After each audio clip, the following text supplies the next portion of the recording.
Do you want the kick drum and the bass guitar in your mixes to go from this to this without getting that weird pumping sound in your mix that's often caused by using too much sidechain compression? I'm going to show you how. Let's go. All right, so here we have our song, and you're going to notice the bass and kick and drums all sound kind of weak here in the mix, and we're going to fix that together. So here we go.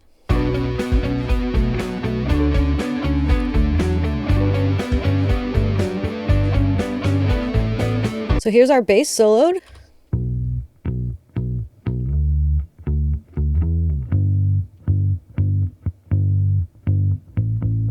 And then here is our kick. And here is our entire drum set. And then here's our bass with drum set. All right, so the first thing we're gonna do is work on this overhead here. We're just gonna grab some EQ for it. We're gonna take a look at what it's doing here. So I'm gonna boost the bass just a little bit here, and I'm gonna add a shelf just to pick up some of that hi-hat and cymbal. Here's the drum room EQ. Just do a little high pass.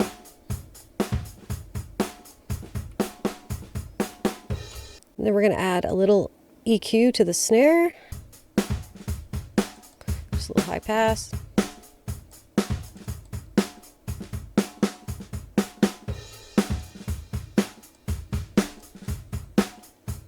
And what I've done here is I've boosted the mids and the snare, the low mids, a little bit of the high mids, and then I'm taking out these high highs. Just I get a little bit of that cymbal bleed in there, and I want to take it out.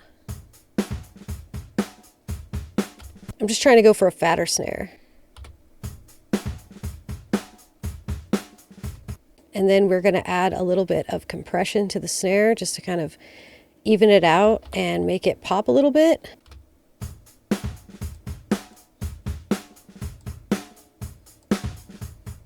Fast attack.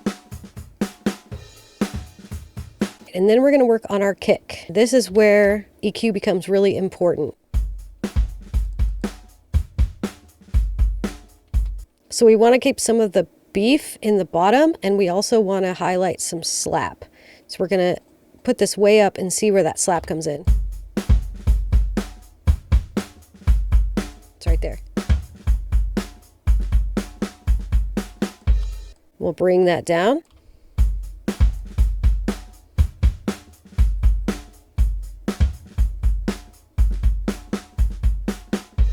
Less is more on a drum set. We're going to create a bus for our drums. We're going to drag that over, and we're going to drag and drop every single drum track into the bus. And then we are going to pull up some glue compression. All right, so we're going to use this as our compressor, and we're just going to go until the threshold hits a little bit here.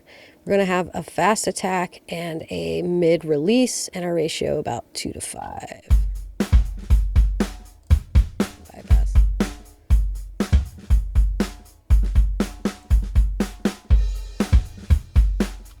That's really slamming there.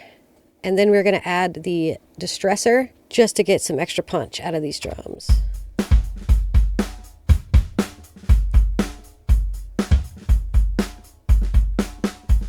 This is in bypass.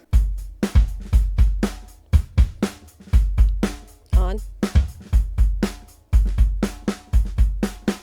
Then we're going to throw on just a little tiny bit of reverb onto this bus, just like the tiniest amount.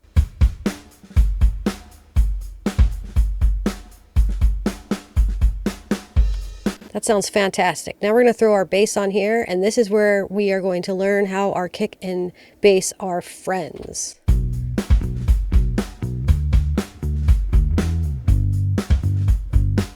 Now we can hear the kick really well, but the bass is getting kind of lost. So this is what we're going to do. We're going to add some EQ on here. We are not going to sidechain. We're going to do something I call the boost and scoop method. So we're going to pull up the EQ for our bass, and we're going to pull back up the EQ for our kick. Now you got two EQs right next to each other. You can see here that we've boosted about let's see, about 60K in our kick, and we've boosted almost 2K in our kick as well. Let's take the bass and we're going to do the opposite of what we are doing over here. So let's play it. So give room for our kick. We're going to take down about the same frequency in the bass.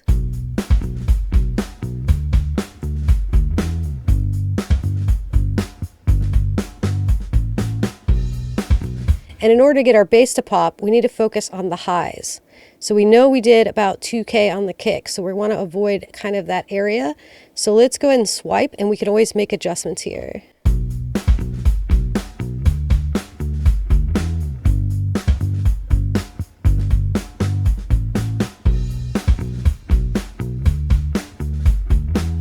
All right, so where did we like the boost?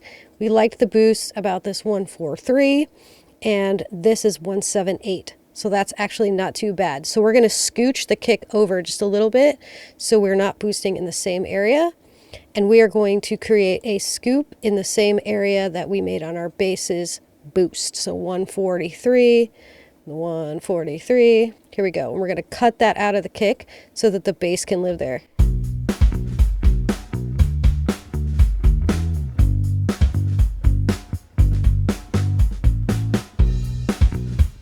And now we have room for the bass and we have room for the kick, and we don't have the side chaining. Because what side chaining does is it takes the bass, and every time the kick hits, it turns the bass down. What can happen if you overdo that is you can get this weird pulsating sound kind of going in from the kick. So it's like which is absolutely stunning for EDM.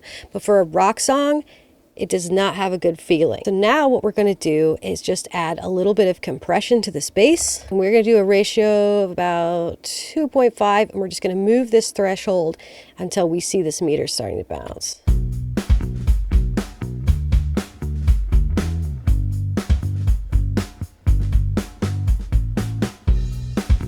Great, and we're going to add some makeup gain just to get it pumping.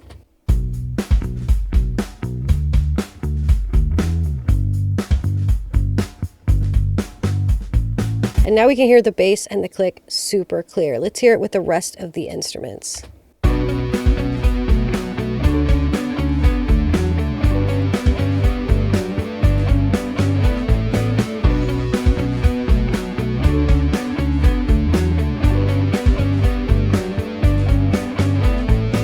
Sounds great. We're going to do one more thing. On our master bus, we're going to put on this plugin. It's a multi-band compressor, and what a multi-band compressor does is it allows you to compress frequencies and not the entire wave file, but just frequencies within it. And we're going to go with this super solid 2 because it draws the bands that I want, and we are going to adjust to taste. And we can adjust how much compression we want on our low end and high end. And let's hit play, and I'll make adjustments.